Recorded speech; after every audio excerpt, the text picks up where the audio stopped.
Hi, I'm Jilly G. Welcome to my kitchen. Today I'm going to show you how to make salsa and can it. And this is actually a recipe I've never done before. And I've actually not ever canned salsa before. When fresh produce is available, like tomatoes and peppers, I know we can get them year-round, but this time of year, it really makes a difference if you can get garden fresh vegetables. And I've made a lot of salsa before, I've just never canned it before. This recipe is actually from a canning book that I recently got. I've gotten a couple of new things since my last canning video because I wanted to make salsa, and the canning books that I showed you last time, they don't have a salsa recipe in them. So I ended up getting this book. And if you have papers and your other cookbook, canning book that can fit inside of here, you stick the whole book in instead of just papers. So anyways, so I got this new book, and this is the Ball Home Preserving book. And there are many to choose from, and the reason I chose this one is it has everything you need from beginner to well advanced or well experienced. And I thought it would be a really good book to have. It has a lot of recipes compared to some of my other ones that are smaller. Of course, you've seen this one. And I know you can get a lot of recipes online, but I really wanted to make sure, again, as I've mentioned, if you are going to go to all of this time and effort to preserve something, I really want to make sure that I'm doing it in the safest way possible. So this book, not sponsored, I'll put a link below, but this is the book that I chose. And the recipe for salsa in here, they've got about 7 different recipes, and one of them I'm using today. So let me get this out of the way. And the other thing new that I got is I got a canning rack. You can't really see it, but it's in my pot with my jars. And as you can see, I've got a lot of things all over the place. And I know it looks a little overwhelming, but it's really not. The most time-consuming part of all of canning, I think, is just preparing all of your fruit and vegetables or whatever you're making. A food processor is absolutely not necessary, but it will really make fast work of my onions and peppers. And then over here, I've got a sauce maker for my tomatoes. We'll get more into that when I get to my tomatoes. This recipe says that it makes about 6 pints. I always put in a couple of extra jars because you really never know. And I'd rather have extra than not have one when I need it. So I've got 8 jars in my canning pot with about halfway full of water for now. And then I've got my large stock pot, and then I've got my cilantro back there by the sink. I'm making more than one batch today. Of course, I can only do one batch at a time, but I have, 3 large bunches of cilantro, which is way more than I need for this recipe. And I find the best way to wash and dry herbs is to put them in my salad spinner. And then I've got red and green peppers. I've already started cutting up my jalapenos. Wear gloves, by the way. You really never know how hot and spicy those are going to be. And if you're like me and you didn't wear gloves the last time you cut them up, and you about burned your face off because you rubbed your eye with your fingers, even though you had washed your hands 7 times before that, it sticks with your hands and then you'll burn your face off. Lucky for me, it wasn't that bad. It was just a few hours of suffering and then it was better. So wear gloves when you're handling jalapenos. And then I'll get into the other ingredients for this recipe as we go along. So now I'm just going to get cutting up my peppers and my onions. So I'm getting down to my last few tomatoes. And I have a little tomato corer here. It really makes fast, easy work of getting the core out of your tomatoes. I'm not skinning my tomatoes because I have my sauce maker that actually will do that for me. And I'm just cutting my tomatoes, in quarters or halves, depending on the size that they are. So if you've never seen a sauce maker before, I'll put a link below. It is the handiest tool to have. It is hand operated, so you use a crank. So here's the crank right here. It attaches to the countertop. The mesh funnel here, that is what will get out the seeds and the skin. So you put your tomatoes in the funnel, and then we've got the plunger, we can push it down, and then you just crank it. Let's get started here. Get some tomatoes in.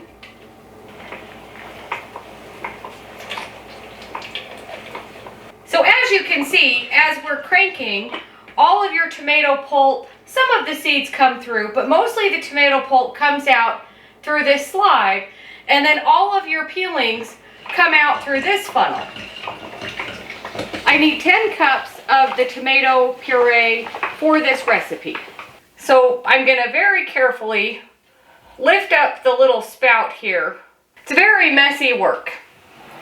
And then measure how much I've got so far. So that is 8 cups that will go into my stock pot.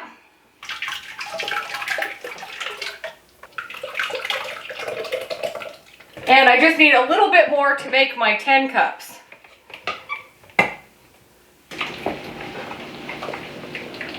And then I've got a spatula here. When I'm all finished grinding up my tomatoes, you can scrape off this screen. And there is my 2 more cups to equal my 10 cups of tomato puree. So I'm going to stop with my tomatoes right now and get my peppers and onions going. And then I can get the mixture cooking. And then when it's all processing in the water bath, I can keep going with my tomatoes for my next batch. So that sauce maker, I'm using the standard screen that it comes with. And that is specifically for tomatoes and apples. And it does the same thing with apples. It takes the core and the peeling off. It's really a wonderful little machine to have. Again, it's one of those things that's really big and bulky to store, but so worth it to have it in your kitchen. And then I need 5 cups of my chopped peppers. Now this is something, my salsa is going to be a little bit on the thinner side because my tomatoes are so pureed. But my peppers and my onions, I'm doing, just a pretty good chop here. So these will make the salsa a little bit chunky. If you really wanted a really thin, runnier salsa that isn't chunky, then you would just process this even more. So again, I need 5 cups of peppers. We're not quite there yet. Ooh, don't forget your blade. It's a very important part of a food processor.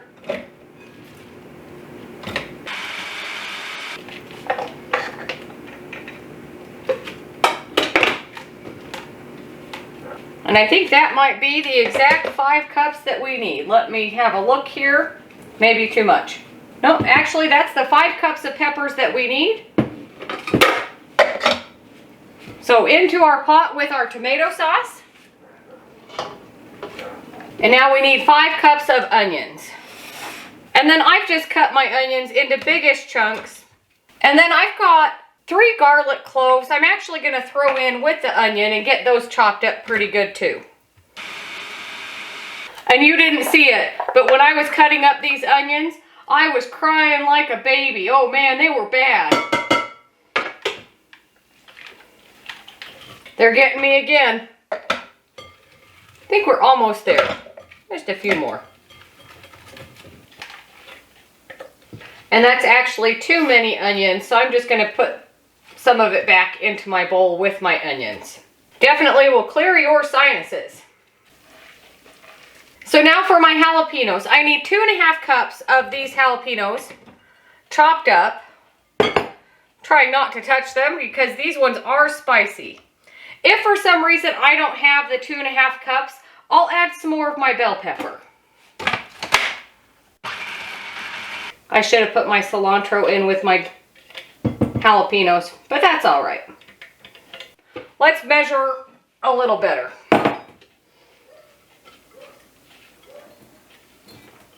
Just to make sure. Actually, not quite 2.5 cups. So I'm going to go small handful of these peppers and then I'll put in some cilantro. And usually when I'm making things with cilantro, I will just put in the leaves. But today I'm going to use the stems, except cut off any questionable ends of the stems. And it calls for 2 tablespoons of cilantro. So I'm going to guesstimate that is the amount that I need. And I really want my cilantro stems to be chopped up. So I'm making sure this is finely chopped. Making salsa is so messy, but so worth it. Make sure I've got my 2.5 cups of peppers. And I'm not super packing it down, I'm just making it level. And that is 2.5 cups. So that is my cilantro and my hot peppers. So the only other ingredients that go in with our salsa is 1 tablespoon of salt and 1¼ cups of apple cider vinegar. I'm actually going to turn my big pot of water with my jars on about medium. So we want to turn this to medium-high and give it a really good stir.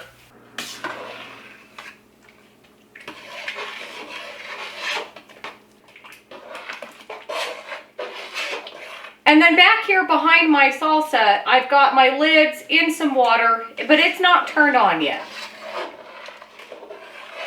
So while everything is heating up, I'm actually going to start moving a lot of this out of my way because I'll need this area over here to put my salsa in my jars when it's ready.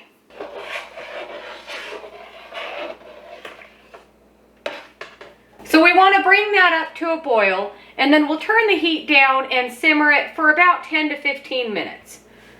I've got everything ready. So I've got my hot pad, of course, on the top here. My jars are in here with water. I may or may not need to add more water once we go to water bath it, but we'll see. And then I've got my other hot pad here that I'll put my salsa on, funnel, other hot pad, my rings right here, my ladle, lid lifter, jar lifter, and then my little measuring tool so I can measure the head space, which is a 1/2 inch. And then my plastic knife. It says to debubble, but I don't really understand debubbling something that's liquid like salsa, but here we go. So everything is ready to go, and then I can keep working on my tomatoes while my salsa is coming up to a boil. Now that this is up to a boil, I'm going to turn it down to medium and set my timer. I'm going to turn my lids on just low, just so they're starting to warm up. And I turned my canning pot up to high, so my jars will be ready when I'm ready.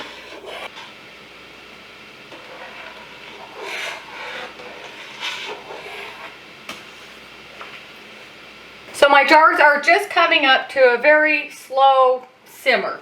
I'm going to turn it down to low, give my salsa a really good stir. It's been going for about 15 minutes.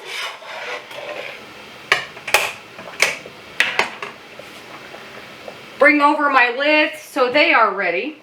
And then I filled up this container with some extra water. I might need to add some more water once my jars are filled and back in the pot. Don't forget your dish rag. Now I imagine that you could cook this longer and make a thicker salsa, but this is fine.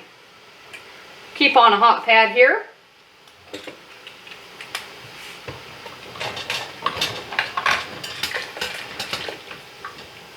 So get your jar, bring this closer.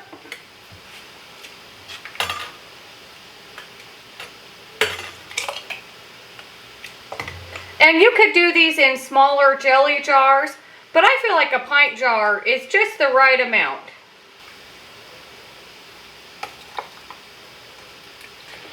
Get my next jar out. And let's double check, 1/2 inch. I think it'll be a little bit less, but that's all right. Get your dish rag, wipe off the rim, and it says to debubble. So let's debubble, and then I'll wipe my rim again.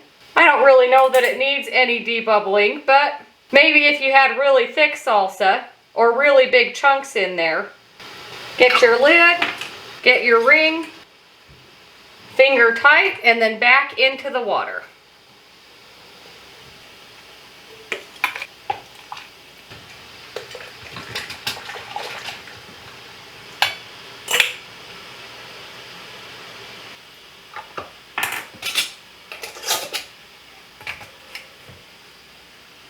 And I didn't mention, but I had washed all of my jars, my lids, and my rings last night. So they were ready to go for today. And the recipe said that it makes about 6 pint jars. I put in 8 pint jars just to be on the safe side. And I think I could have done 10 pint jars is what it looks like. And this is my last jar that is sterilized, ready to go. So this just means I'm going to have a lot of salsa to eat right now. And that jar is too full. So if you ever get it too full, just get a spoon and dump some out. If I had cooked this for longer than the 10 minutes it asked for, and I actually did go 15 minutes, it would probably be a lot thicker, and I would have reduced it down that it might fit into 6 pint jars.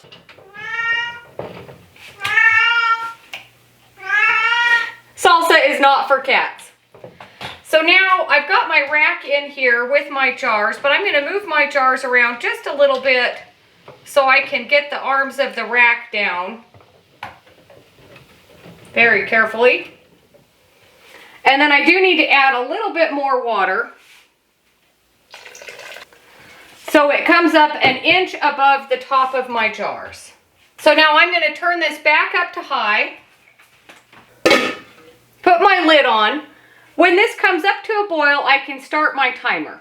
It says to water bath for 15 minutes, which for my altitude will be 25 minutes. So now let's see how much salsa I've got left here. Quite a bit.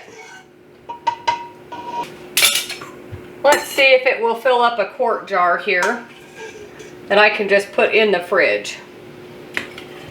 And for that matter, depending on the size of your family, maybe you eat a lot of salsa and you would want to go for a quart-sized jar.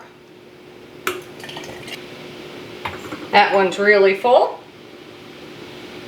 Let me get a bowl and see how much more I've got. So this is what happens when you make a recipe for the first time. You learn what you like and what maybe you don't like about a recipe. I will say I actually prefer my salsa a little bit on the thicker side. And I even have a little bit more than that. Goodness sakes. So I cleaned up a little bit. I ended up getting another pint and a quart and then this little bit. My water's almost up to a boil. So I definitely will make a note in my book to cook this till it's a lot thicker. And it also could be that I'm using a very pureed tomato product to make my salsa. But it smells really good. I haven't tasted it yet. It's still really hot. I don't want to eat spicy hot salsa. So I'm going to give that a minute to cool off. So my water is up to a boil. I'm going to turn it down to about medium just so it's not so rapid. Set my timer for 25 minutes. And then what I'm going to do with my tomato puree over here, so this is the rest of my tomato puree. Very messy. One of the things that I love about this sauce maker, here is all of my seeds and my peels. And what I'm going to do is just put them right back in through the hopper. Get your plunger and then just crank again.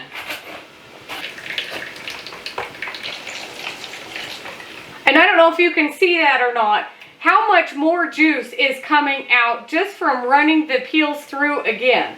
Such a great thing to reuse all of the waste. So I'm going to keep juicing the rest of my skins and the seeds, and then this juice I will put into a jar, however big of a jar it will fit in, and that tomato juice will go for something else. I already have a recipe in mind for this exact juice.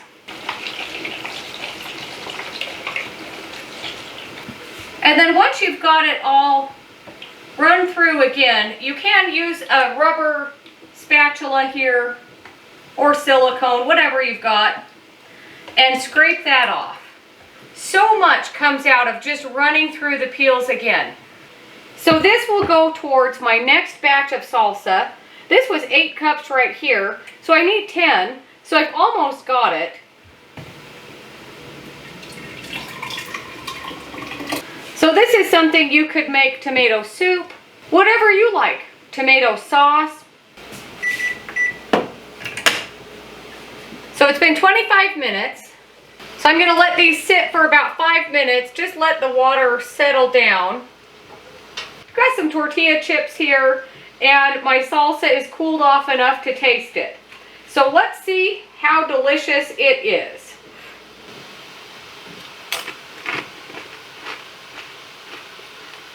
It's actually really good. And it has quite a kick to it. I don't know about where you live, but if I get jalapenos in my local grocery store, they don't ever seem to be super spicy. But these jalapenos that I get from my local farm stand, they pack a punch. And I'm actually glad that I didn't have quite enough jalapenos and I added some extra peppers. I like my salsa to be spicy, but I don't like it to be unbearable when you're trying to eat it. I like to be able to taste all of the flavors and not just the heat. In fact, the recipe even says if you feel like it isn't spicy enough, you can add hot sauce to it, which I didn't do. I don't think it needs. I think it's a right amount of heat. See, I'm already forgetting that I have my rack. So that's kind of handy that you can lift it up and get it out of the water. One of them is already sealed.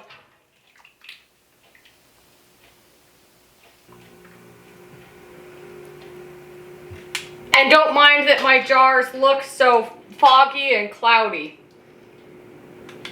Once they are completely cooled off, I can wash them off and wash off all of that hard water residue. But they sure look good. Of course, I've got my other 2 jars right here that will go as soon as they're cooled off. They're still pretty hot too. They'll go in the fridge or share with a friend. That's always a nice thing to do.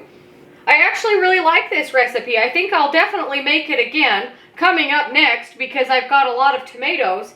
But I am going to cook it maybe even an hour. Comparing salsa to my chili sauce recipe, chili sauce you cook for about 4 hours till it's really thick. And I don't necessarily want my salsa as thick as my chili sauce, but I want it a little bit thicker than this.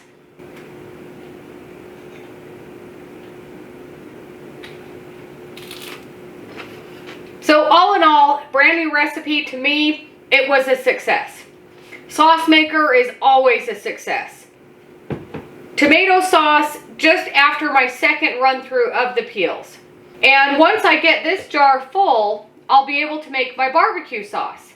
I think one of the most delicious things about this salsa is it is local, homegrown, not my garden homegrown, but local homegrown peppers and tomatoes and onions. I think it makes all of the difference for flavor. Again, I'll put a link to the book I use and to the sauce maker. Let me know if you like hot salsa. Let me know if you can your own salsa and what recipe you use.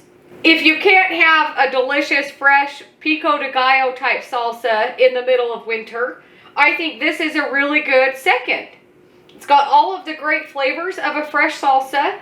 It's a little runnier, but that's all right. Same delicious flavor though. And of course, not quite the crunch and texture of a fresh salsa, but the flavor is really delicious. But thank you so much for watching. Don't forget to like and subscribe if you haven't already. If you have any questions or comments, let me know, and I'll see you on the next one.